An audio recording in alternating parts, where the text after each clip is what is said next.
Tuhan, saya sampaikan selamat malam dan salam sejahtera di dalam Tuhan kita Yesus Kristus. Bersyukur kalau hari ini kita dapat memperingati dan mensyukuri kematian Tuhan kita Yesus Kristus untuk menanggung dosa-dosa kita, supaya kita semua yang telah mati terhadap dosa, kita dapat hidup dalam kebenaran dan dalam pengharapan hidup yang kekal. Kita sungguh bersyukur, kita bisa ibadah 2 kali, ini semua karena kemurahan Tuhan. Dan pada kesempatan ini mari kita membaca Mazmur pasal 22, ayat 1 sampai ayat yang ke-22. Mazmur pasal 22, ayat 1 sampai ayat 22 yang berbicara tentang penderitaan Kristus di kayu salib. Saya akan membaca untuk kita sekalian, demikian firman Tuhan. Untuk pemimpin biduan, menurut lagu Rusa di Kala Fajar, Mazmur Daud. Allahku, Allahku, mengapa engkau meninggalkan aku? Aku berseru, tetapi engkau tetap jauh dan tidak menolong aku. Allahku, aku berseru-seru pada waktu siang, tetapi engkau tidak menjawab. Dan pada waktu malam, tetapi tidak juga aku tenang. Padahal engkaulah yang kudus, yang bersemayam di atas puji-pujian orang Israel. Kepadamu nenek moyang kami percaya. Mereka percaya dan engkau meluputkan mereka. Kepadamu mereka berseru-seru dan mereka terluput. Kepadamu mereka percaya dan mereka tidak mendapat malu. Tetapi aku ini ulat dan bukan orang, cela bagi manusia, dihina oleh orang banyak. Semua yang melihat aku mengolok-olok aku. Mereka mencibirkan bibirnya, menggelengkan kepalanya. Ia menyerah kepada Tuhan, biarlah dia yang meluputkannya, biarlah dia yang melepaskannya. Bukankah dia berkenan kepadanya? Ya, engkau yang mengeluarkan aku dari kandungan. Engkau yang membuat aku aman pada dada ibuku. Kepadamu aku diserahkan sejak aku lahir. Sejak dalam kandungan ibuku, engkaulah Allahku. Janganlah jauh daripadaku, sebab kesusahan telah dekat dan tidak ada yang menolong. Banyak lembu jantan mengerumuni aku. Banteng-banteng dari Basan mengepung aku. Mereka menggunakan mulutnya terhadap aku seperti singa yang menerkam dan mengaum. Seperti air aku tercurah dan segala tulangku terlepas dari sendinya. Hatiku menjadi seperti lilin, hancur luluh di dalam dadaku. Kekuatanku kering seperti beling. Lidahku melekat pada langit-langit mulutku. Dan dalam debu maut kau letakkan aku. Sebab anjing-anjing mengerumuni aku, gerombolan penjahat mengepung aku. Mereka menusuk tangan dan kakiku. Segala tulangku dapat kuhitung. Mereka menonton, mereka memandangi aku. Mereka membagi-bagi pakaianku di antara mereka, dan mereka membuang undi atas jubahku. Tetapi engkau Tuhan, janganlah jauh, ya kekuatanku, segeralah menolong aku. Lepaskanlah aku dari pedang dan nyawaku dari cengkraman anjing. Selamatkanlah aku dari mulut singa dan dari tanduk banteng. Engkau telah menjawab aku. Puji Tuhan. Silakan duduk. Bapak Ibu, Saudara yang dikasihi oleh Tuhan, Mazmur 22 adalah Mazmur mesianik. Maksudnya Mazmur ini berbicara tentang Kristus. Dan kalau kita membaca keseluruhan pasal, Saudara, maka ayat 1 sampai ayat yang ke-22 itu berbicara tentang penderitaan Kristus di kayu salib. Dan ayat 23 sampai 32 itu berbicara tentang kemuliaan Tuhan dan Juru Selamat kita, Yesus Kristus. Pada kesempatan ini saya akan membahas bagian yang pertama, dari ayat 1 sampai ayat yang ke-22 tentang penderitaan Kristus di kayu salib.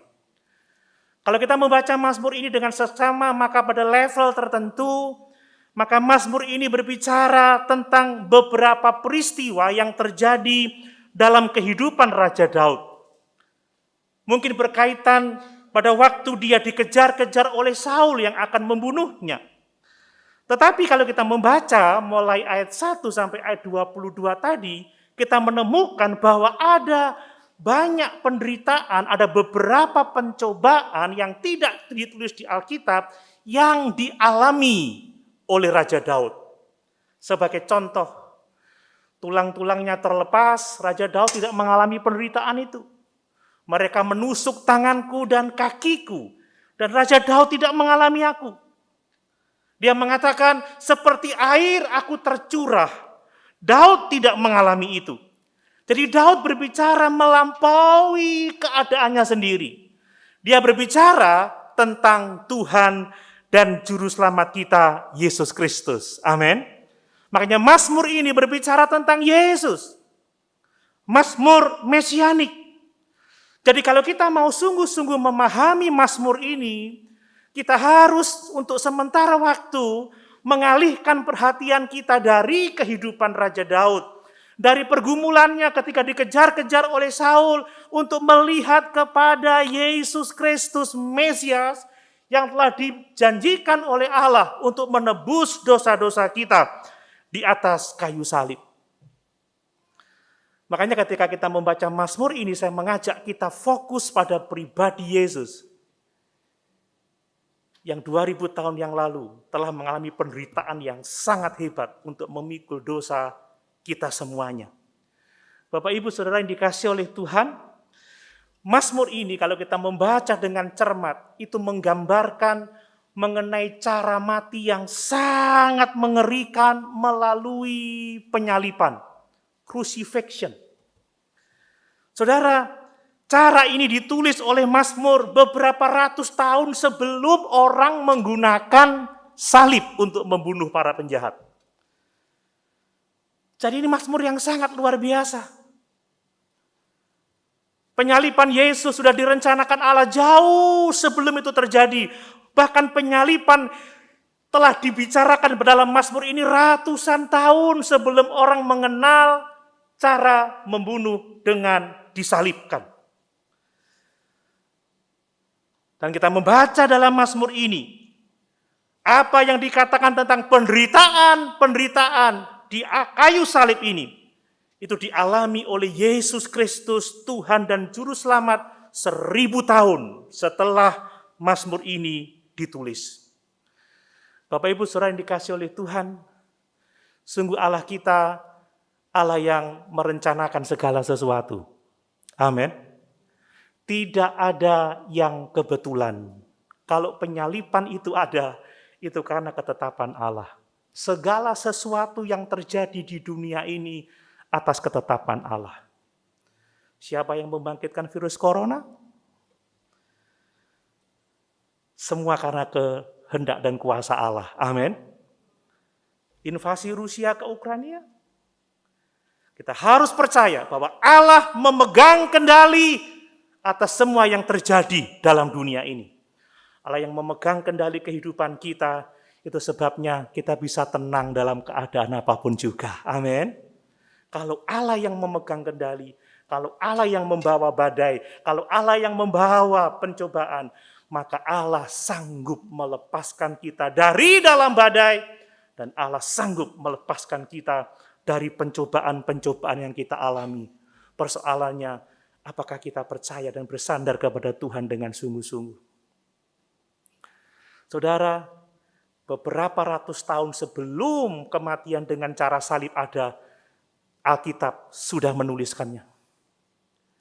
Bahkan apa yang terjadi pada diri Yesus ditulis 1000 tahun sebelumnya. Sungguh Allah kita, Allah yang mengatur jalannya sejarah. Amin.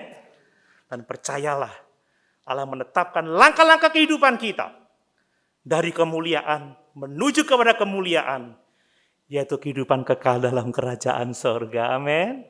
Luar biasa. Nah, Bapak Ibu saudara dikasih oleh Tuhan, Mazmur 22 ini juga menunjukkan kepada kita mengenai harga yang harus dibayar oleh Tuhan dan Juru Selamat kita Yesus Kristus untuk menyelamatkan manusia yang berdosa.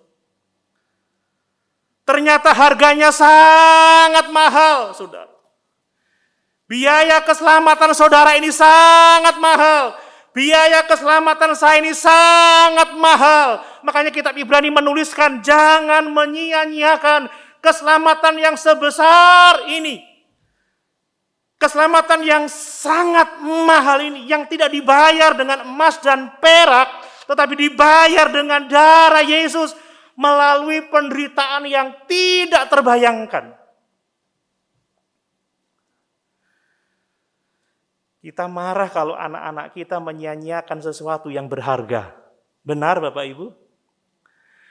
Kita paling marah kalau kehilangan sesuatu yang kita anggap paling berharga. Dan Tuhan tidak senang kalau kita menyia-nyiakan keselamatan yang sangat mahal, yang telah dibayar dengan harga yang sangat besar itu.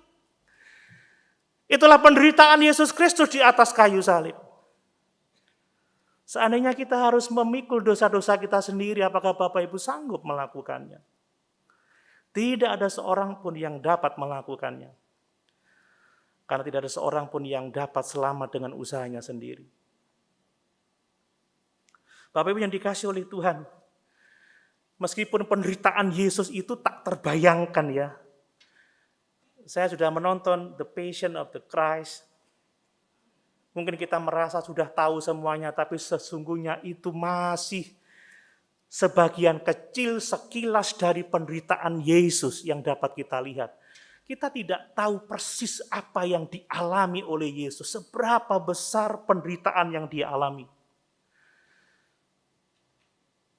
Mungkin kita hanya melihat, ketika dia dipaku, tetapi ada hal-hal yang tidak terpahami ketika dia memikul dosa-dosa kita di dalam tubuhnya. Saudara, itu hal yang tidak terpahami. Itu sebabnya respon yang paling tepat tatkala kita mengingat pengorbanan Yesus yang sangat besar ini adalah sujud menyembah Tuhan. Amin, saudara. Sujud menyembah Tuhan.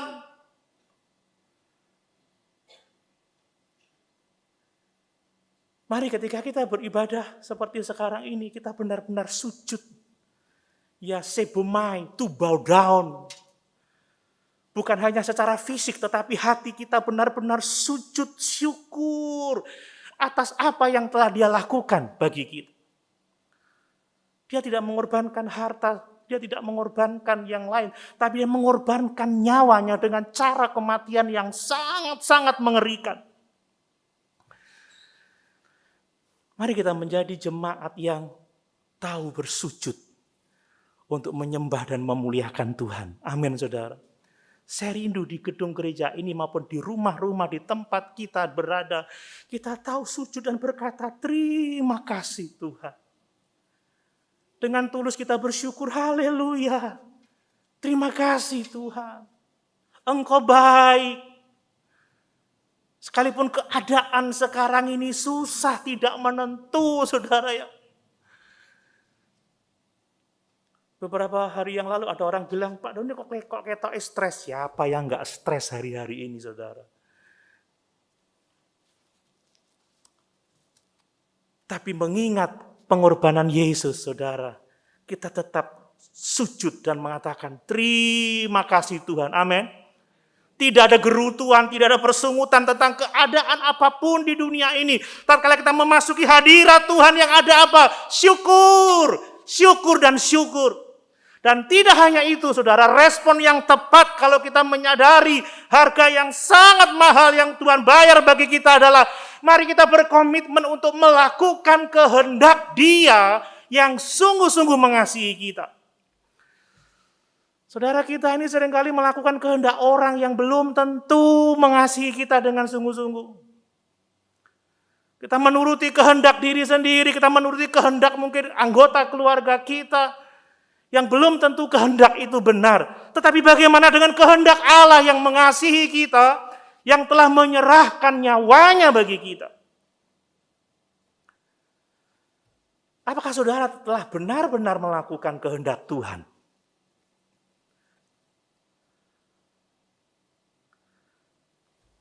Orang bilang bahwa kalau ada orang baik menolong kita, kepala pun kita kasih. Bagaimana dengan Tuhan? Bapak Ibu kasih kepala untuk Tuhan? Haleluya.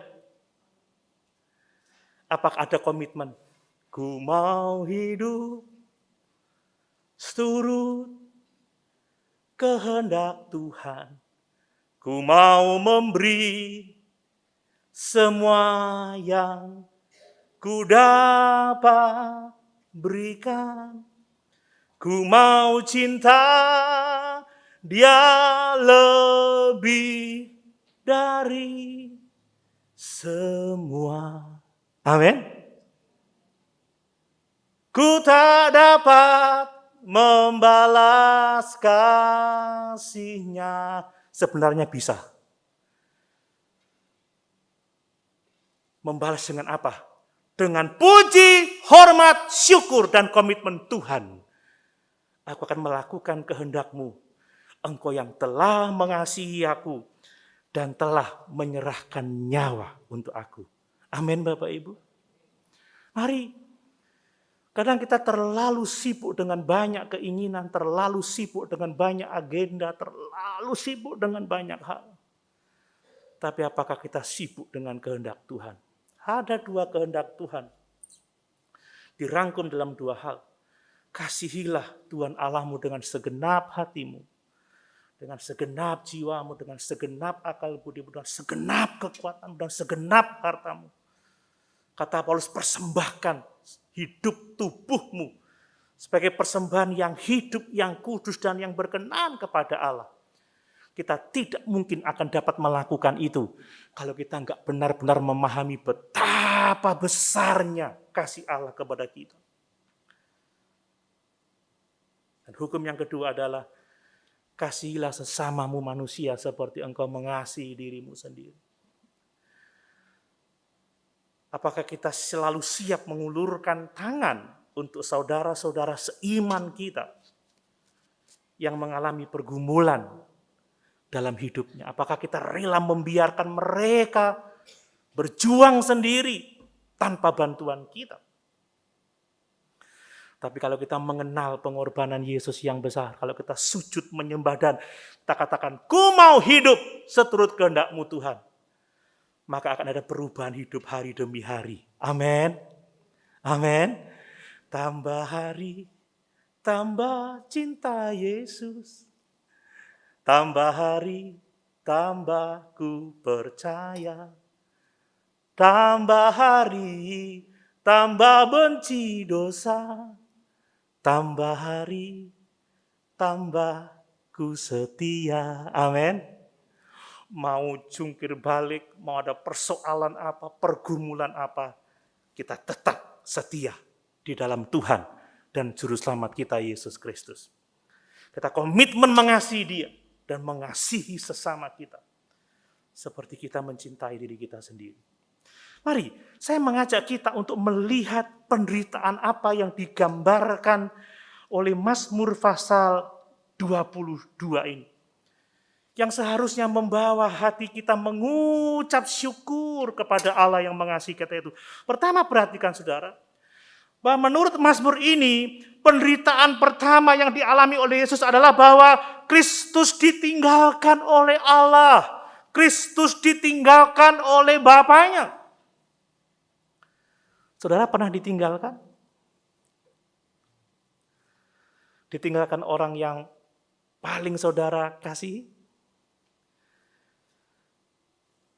Waduh, sakitnya tuh di sini.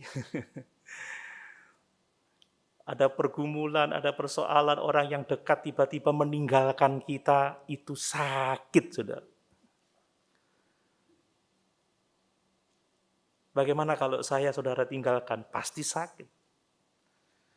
Bagaimana saya meninggalkan saudara kalau saudara pas memerlukan pertolongan, saya bisa melakukannya, tapi saya meninggalkan Bapak Ibu saudara sekalian. Yesus ditinggalkan oleh Bapaknya. Saya baca ayat yang kedua, Allahku, Allahku, mengapa engkau meninggalkan aku? Saudara, ini realitas yang ditulis oleh Alkitab sekalipun kita tidak bisa memahaminya secara jelas. Apa yang sebenarnya terjadi ketika dikatakan, Allahku, Allahku, mengapakah engkau meninggalkan aku? Di dalam Matius pasal 27 kita membaca, pada tengah hari sampai jam 3 sore, terjadi kegelapan yang sangat hebat di tempat dia disalibkan. Dan pada waktu itu dia berseru, Eli, Eli, lama sabachthani. Allahku, Allahku, mengapa engkau meninggalkan aku? Ini misteri yang tidak bisa kita pahami. Bukankah Trinitas itu adalah Allah yang esa, yang tidak dapat dipisahkan satu dengan yang lainnya? Tetapi mengapa di sini dikatakan Eli, Eli, lama sabachthani? Saya tidak bisa menjelaskan secara apa adanya dengan selengkap-lengkapnya. Bahkan saya sendiri tidak bisa memahami, sebab ini adalah kebenaran yang paling dalam, yang tidak semua orang bisa memahaminya. Apa yang sebenarnya terjadi selama 3 jam kegelapan itu ketika dikatakan Eli, Eli, lama sabachthani? Yang kita ketahui adalah bahwa Yesus sedang memikul dosa-dosa kita di dalam tubuhnya sendiri. Dan entah bagaimana ketika Yesus melakukan itu, maka Allah berpaling daripadanya. Dan dia meninggalkan Yesus. Ini penderitaan yang sangat-sangat tidak dapat dikatakan. Dia yang tidak berdosa telah dijadikan dosa karena kita. Dia menanggung murka Allah atas kita. Dan karena itulah dikatakan dia ditinggalkan oleh Bapa.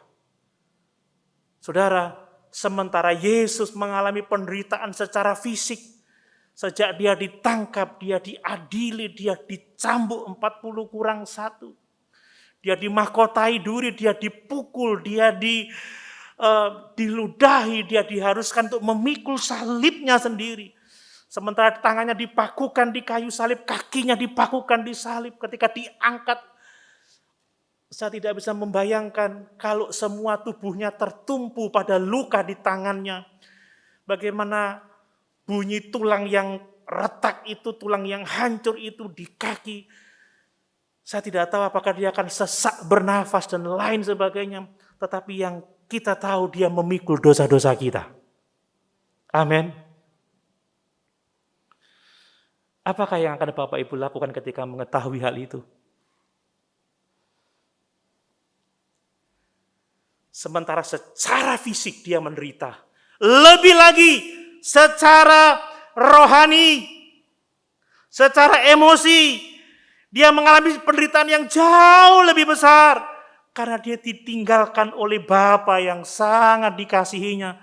Oleh Bapa yang sangat mengasihinya. Kita tidak tahu bagaimana hubungan Yesus dengan Bapa dari kekal kepada kekekalan itu. Kita tidak tahu bagaimana mereka berbagi kemuliaan. Karena memang kita tidak mengalami kebersamaan seperti kebersamaan Bapa dengan Yesus. Tetapi yang kita tahu, pasti kita menderita kalau kita ditinggalkan oleh orang yang kita kasihi.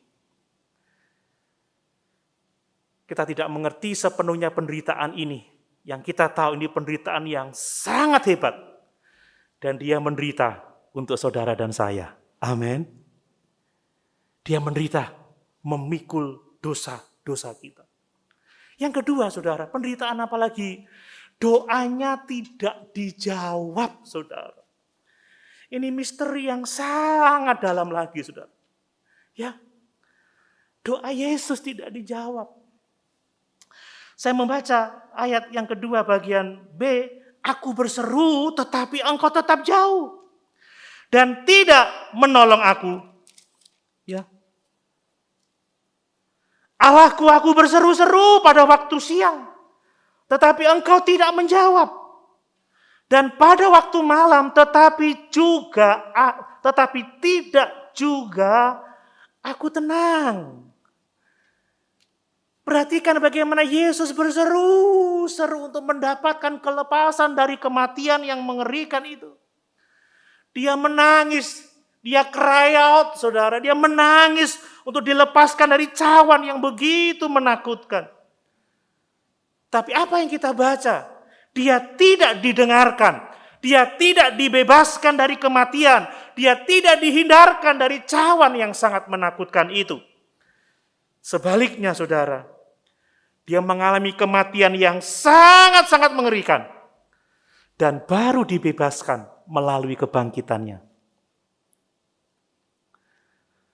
Ada pelajaran yang sangat berharga dari hal ini. Nanti akan saya kemukakan pada bagian respon kita terhadap penderitaan Yesus itu. Tapi yang jelas betapa mengerikannya penderitaan Yesus mengetahui bahwa doanya tidak dijawab oleh Bapa yang mengasihinya. Kalau Bapak Ibu tidak dijawab doanya, sakit enggak? Kalau Bapak Ibu memanggil orang terdekat, orang yang paling mengasihi, kemudian dia cuekin kita, sakit enggak? Sakit. Saya pernah berbuat kesalahan. Ada jemaat yang membutuhkan saya, dia WA. Karena saking banyaknya WA yang masuk, 1 bulan enggak kebaca. 1 bulan enggak kebaca. Sakit, marah, saudara.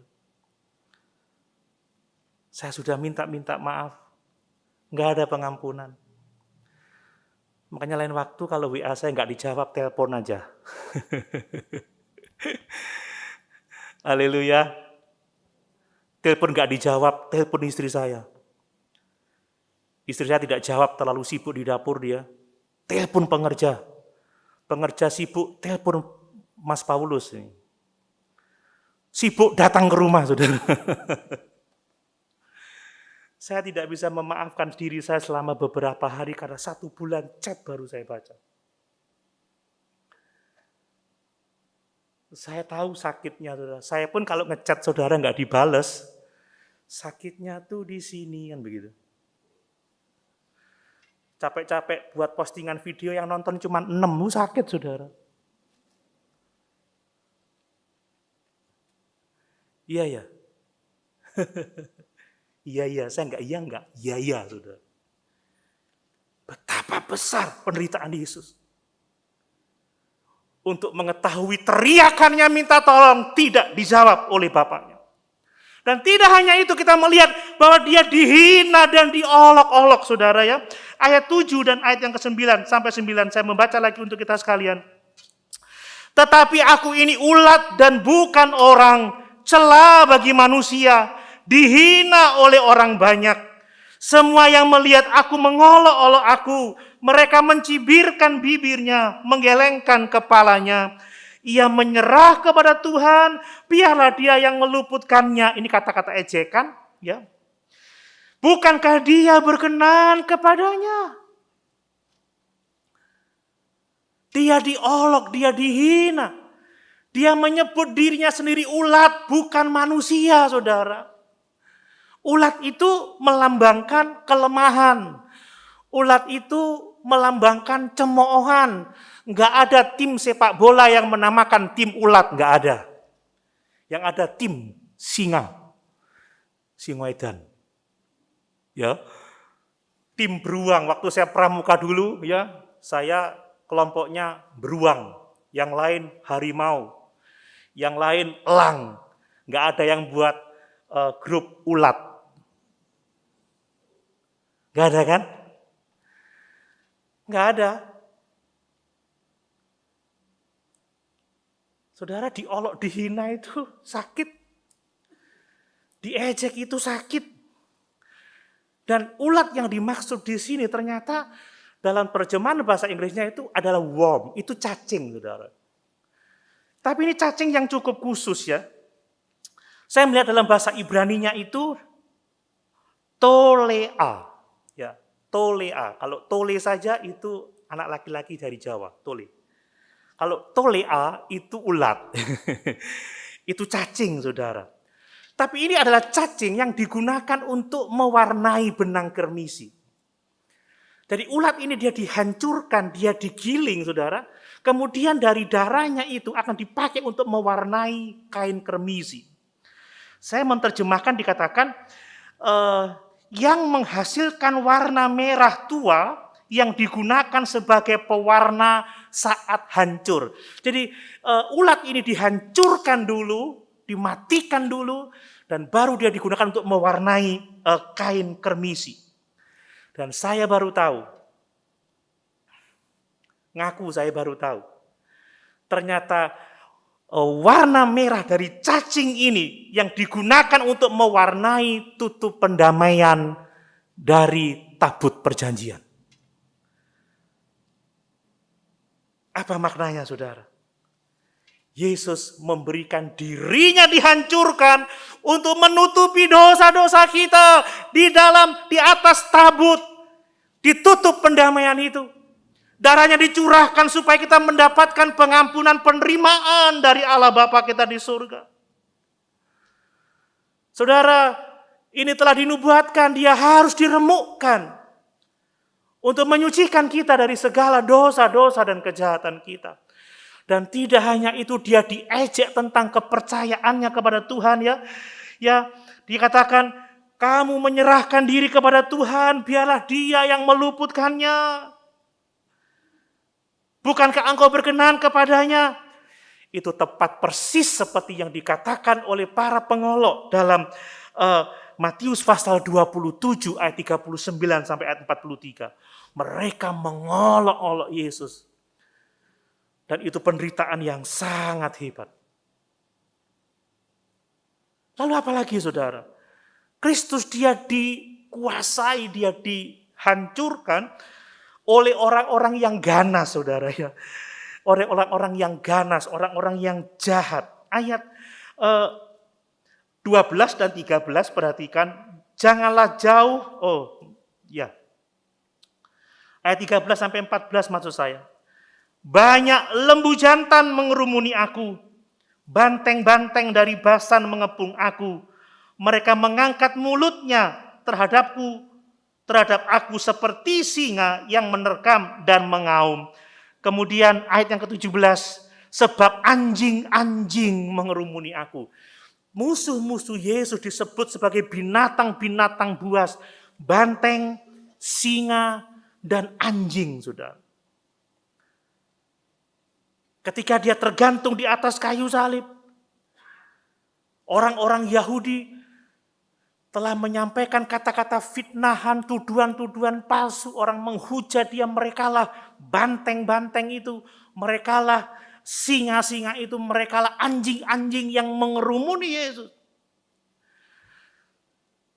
Dan sekalipun Yesus dapat memanggil sepasukan, dua pasukan, mungkin sebatalion, dua batalion pasukan malaikat untuk membebaskan dia, tetapi dia rela menderita untuk saudara dan saya. Amin, saudara. Amin. Ini luar biasa. Luar biasa yang dialami oleh Tuhan kita Yesus Kristus. Dan yang selanjutnya apa, saudara? Dia melalui penderitaan fisik dan emosi yang sangat-sangat hebat dari penyalipan itu. Dari orang-orang yang menyalibkannya, saudara. Kalau kita membaca ayat 15 sampai 19, saudara, ini adalah benar-benar menggambarkan kisah penyalipan yang terjadi 1000 tahun sebelumnya yang dialami oleh Tuhan Yesus. Saya menjadi begitu percaya bahwa Alkitab ini diilhamkan oleh Allah. Ini bukan buku biasa, inilah firman Allah yang harus kita percaya dan kita taati. Kita membaca di sana, saudara, ayat yang ke-15. Seperti air aku tercurah. Saudara, kalau kita melihat yang namanya penyalipan itu, mulai penangkapan, dihajar, dicambuk, memikul salib ke gunung Golgota, maka benar sekali dikatakan seperti air aku tercurah. Darah dan keringat bercucuran, saudara. Ditambahkan perasaan yang sangat ngeri karena kematian akan mendatangi. Makanya dia berkata, aku haus. Saudara, kita haus karena Mungkin karena di jalan tidak ada aqua di mobil udah ngeroweng gitu ya. Ini ngeroweng itu bahasa mana? Bahasa Jerman. Mau lupa nggak bawa air. Ini seperti air aku tercurah. Ngeri saudara. Kemudian bilang, tulangku terlepas, ayat 15. Tentunya tidak terlepas secara harafiah, tetapi karena tangannya ditarik, direntangkan seperti itu, dan kemudian dia harus memikul berat badannya, dan kakinya juga seperti, nggak bisa gambarkan saya.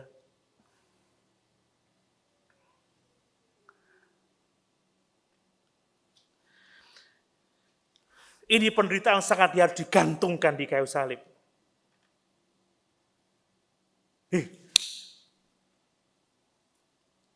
Kita kena sedikit luka saja, udah bingung Hansaplas, Tensoplas, macam-macam. Tapi Yesus mengalami itu untuk saudara dan saya. Amin. Kemudian hati menjadi seperti lilin katanya. Hancur luluh di dadaku. Mungkin ini bicara tentang jantung yang sangat berat bekerja untuk memompa darah karena memang aliran darahnya sudah tertarik, sudah mulai habis darahnya. Kebutuhan darah di otaknya sangat besar dan degup jantungnya begitu kuat, itu sangat menderita. Dikatakan kekuatanku kering seperti beling. Saya membaca dalam terjemahan bahasa Inggris seperti tembikar yang remuk. Pecahan tembikar yang remuk. Dikatakan lidahku melekat pada langit-langit mulutku. Kelemahan yang sangat hebat. Kemudian dia katakan debu maut. Dia hampir mati, saudara. Kemudian sebab anjing-anjing mengerumuni aku. Gerombolan penjahat mengepung aku. Mereka menusuk tangan dan kakiku. Penyaliban dilakukan dengan penderitaan yang sangat mengerikan. Bahkan dikatakan segala tulangku dapat kuhitung. Saya pikir dia merasakan betapa sakitnya penyaliban itu yang luar biasa. Ini tidak dialami oleh Daud. Ini dialami oleh Yesus. Amin, saudara. Untuk siapa? Untuk saudara dan saya.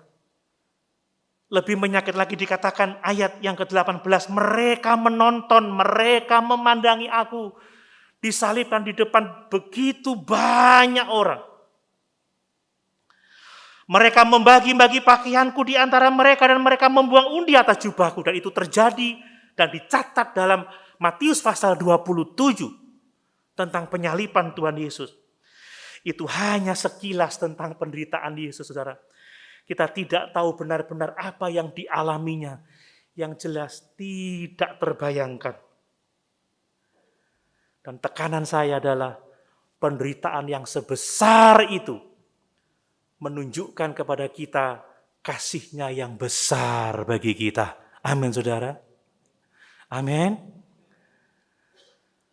Saudara, kalau saudara mengasihi orang, saudara akan melakukan yang terbaik.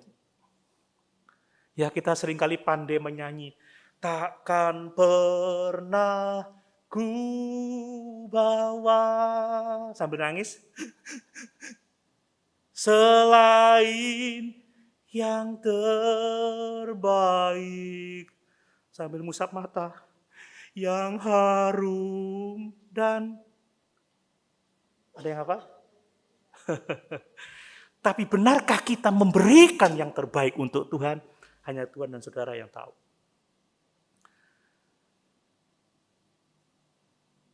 Apakah saat firman diberitakan, engkau memberikan telinga seorang murid, hati yang terbuka. Saat engkau menyanyi, engkau memberi nyanyian yang terbaik, sembah hormat, syukur yang terdalam dari hati yang bersih. Saat engkau melayani, apakah engkau memberi yang terbaik ataukah engkau masih hitung-hitungan dengan waktu, saudara? Hitung-hitungan dengan keadaan saudara. Seorang prajurit itu tidak memikirkan kepentingannya sendiri. Tidak peduli dia sakit, tidak peduli dia capek, siap komandan, kan begitu, saudara ya. Maaf tante, capek. Maaf ibu gembala, sibuk. Apakah engkau menghargai pengorbanan Yesus dengan kata, maaf Tuhan, aku sibuk. Lihat pertanyaan Tuhan Yesus kepada Petrus. Petrus, ya guru, apakah engkau mengasihi aku? Dia berkata, aku mengasihi kamu. Petrus, apakah engkau mengasihi aku? Mulai hatinya gemetar. Ya, aku mengasihi engkau. Tuhan menggali lebih dalam lagi. Petrus, apakah engkau mengasihi aku? Lalu keluarlah air matanya. Dan dia berkata, engkau tahu aku mengasihi engkau. Apakah Tuhan tahu saudara mengasihi dia? Dan kalau mungkin belum, mari dengan memperingati kematiannya ini, kita mau sujud menyembah dan mengasihi dia dengan sungguh-sungguh. Amin. Nah lalu bagaimana kita seharusnya merespon saudara, menanggapi penderitaan Kristus yang besar bagi kita. Ada beberapa hal yang akan saya sampaikan saudara, ini penting bagi kita. Mungkin ini tidak seperti yang diharapkan ketika mendengar khotbah. Tapi ini firman Tuhan. Ini yang terbaik bagi kita. Amin. Bagaimana kita merespon? Yang pertama adalah bahwa kita harus melihat betapa besarnya dosa kita. Dan di saat yang sama, kita harus melihat betapa besar kasih Tuhan bagi kita. Saudara, untuk kita dapat mengalami pemulihan, kita harus sadar kita ini orang berdosa, bahkan sangat berdosa. Dosa kitalah yang menempatkan Yesus di kayu salib itu. Dan kasih-Nya yang besar yang telah menempatkan dia di salib itu juga. Jadi salib itu bicara tentang kasih Allah yang besar, kasih Yesus yang besar, dan salib itu bicara tentang dosa kita yang besar yang dipikulnya karena kasih-Nya yang besar itu. Kalau saudara ingat dalam Roma 5 ayat yang ke-8 dikatakan, akan tetapi Allah menunjukkan kasih-Nya kepada kita oleh karena Kristus telah mati untuk kita ketika kita masih berdosa. Sekali lagi adalah dosa kita yang menempatkan Yesus di atas kayu salib dan kasih-Nya yang besar yang telah membuat dia rela untuk memikul dosa-dosa kita di atas kayu salib.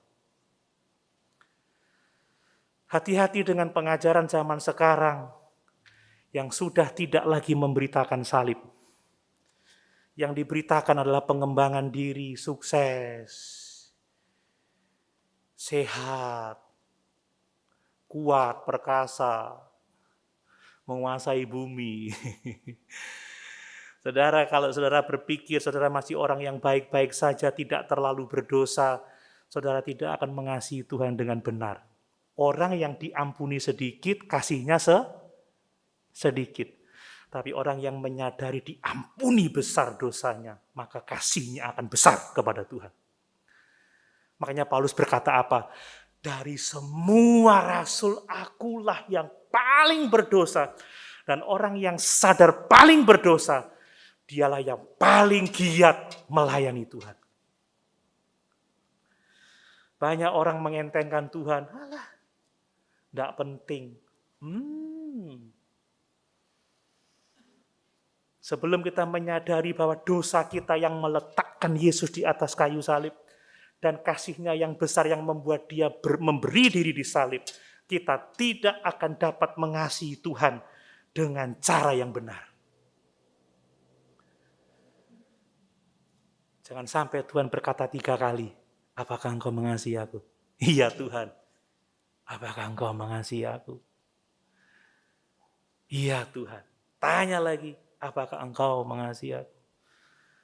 Artinya Tuhan mau kita tidak hanya mengasihi dengan kasih kaleng-kaleng saudara. Amin. Tapi dengan kasih yang semakin melimpah-limpah. Karena dia telah mengasihi kita dengan mati di atas kayu yang salib. Yang kedua saudara, kita harus tunduk dan percaya kepada Dia, Allah, yang menetapkan penderitaan datang ke dalam hidup kita. Nah ini mungkin berita yang tidak diharapkan. Ternyata Tuhan itu juga menetapkan penderitaan bagi kita saudara. Mazmur 22 ayat 16 menuliskan, dalam debu maut kau letakkan aku. Saya baca dalam terjemahan bahasa Ibraninya, ternyata meletakkan itu dalam bahasa Inggrisnya lay, ya, to lay, meletakkan. Itu dari kata sapat, saudara. Bahasa Ibraninya sapat, artinya apa? To place, put on, atau establish, lay. Jadi dengan sengaja dia menetapkan bahwa Yesus ditetapkan menerima penderitaan itu. Yesus disiapkan untuk penderitaan itu. Sekalipun orang-orang berusaha yang menyalibkan Yesus orang-orang jahat, tetapi mereka melakukan bukan karena kuasanya, mereka melakukan karena ketentuan Tuhan. Amin, Bapak Ibu. Amin. Kalau bukan Tuhan, tidak terjadi penyaliban. Semua adalah rencana Allah yang besar. Sekalipun dia yakin, ayat yang keberapa itu? Yang kelima, kepadamu nenek moyang kami percaya. Mereka percaya dan engkau meluputkan mereka. Sekalipun dia punya keyakinan itu, dia menerima fakta bahwa dia tidak dijawab, dia tidak dilepaskan oleh Tuhan. Dia tidak marah kepada Tuhan. Dia menanggapi penderitaan dengan menerima, dengan ucapan syukur. Pertanyaannya, bagaimana sikap kita menghadapi penderitaan hari-hari ini? Kalau Tuhan menetapkan engkau mengalami penderitaan, apakah engkau dapat bertahan seperti Yesus Kristus Tuhan kita? Saudara, seandainya Tuhan mengizinkan membawa penderitaan dalam hidup kita, katakan terima kasih Tuhan. Apapun yang terjadi di dalam hidupku, selalu ku berkata, Tuhan Yesus baik. Bisa? Lihat kata kitab Ibrani, Yesus itu belajar taat dari apa yang dideritanya. Tidak berarti bahwa sebelumnya dia tidak taat, tidak saudara. Tetapi kita tidak akan pernah benar-benar merasakan artinya taat sebelum kita menderita karena ketaatan.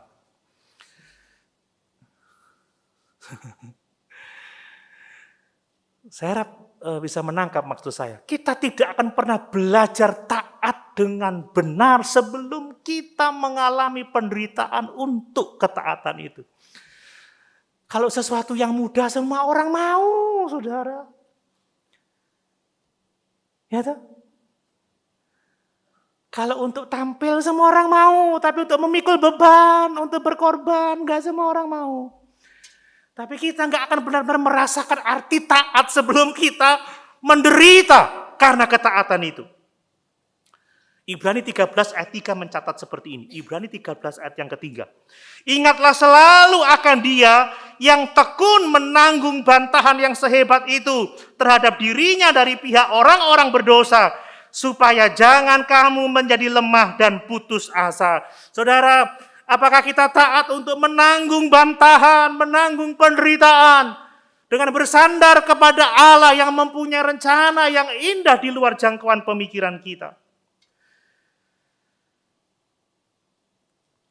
Mari kita merespon Yesus dengan mempercayai Dia dan taat kepadanya, kalaupun ada penderitaan diizinkan datang dalam kehidupan kita.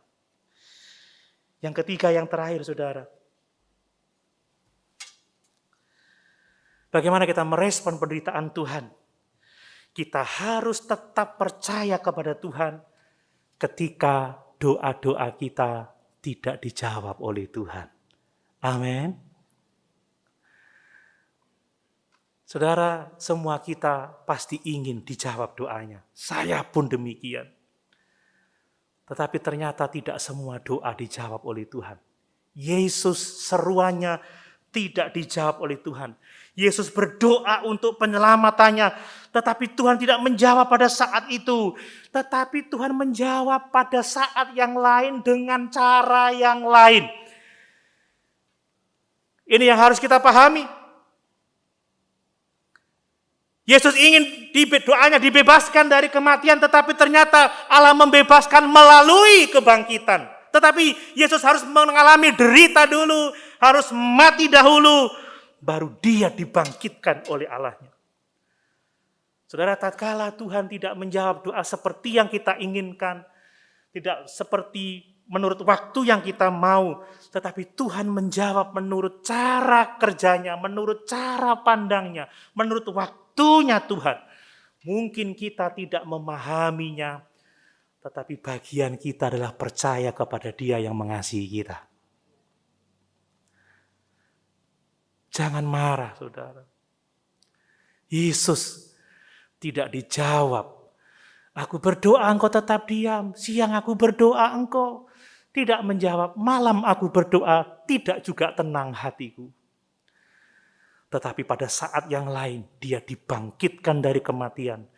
Dan itu kemuliaan yang sangat luar biasa. Mari kita tetap percaya.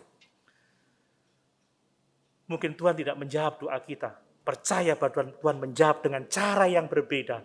Di waktu yang mungkin tidak kita inginkan. Dia tidak pernah berdusta. Amin. Dia Allah yang tidak pernah berdusta. Mari. Saat kita melihat penderitaan yang sangat hebat itu. Mari kita merespon dengan benar. Mari kita selalu menyadari betapa besarnya dosa kita. Tetapi juga betapa besar kasih-Nya kepada kita. Mari kita tetap percaya kepada Tuhan, taat kepadanya. Sekalipun mungkin kita diizinkan mengalami berbagai macam penderitaan. Sebab tanpa penderitaan kita tidak tahu artinya taat yang sesungguhnya. Dan mari kita tetap percaya. Sekalipun doa-doa kita tidak dijawab.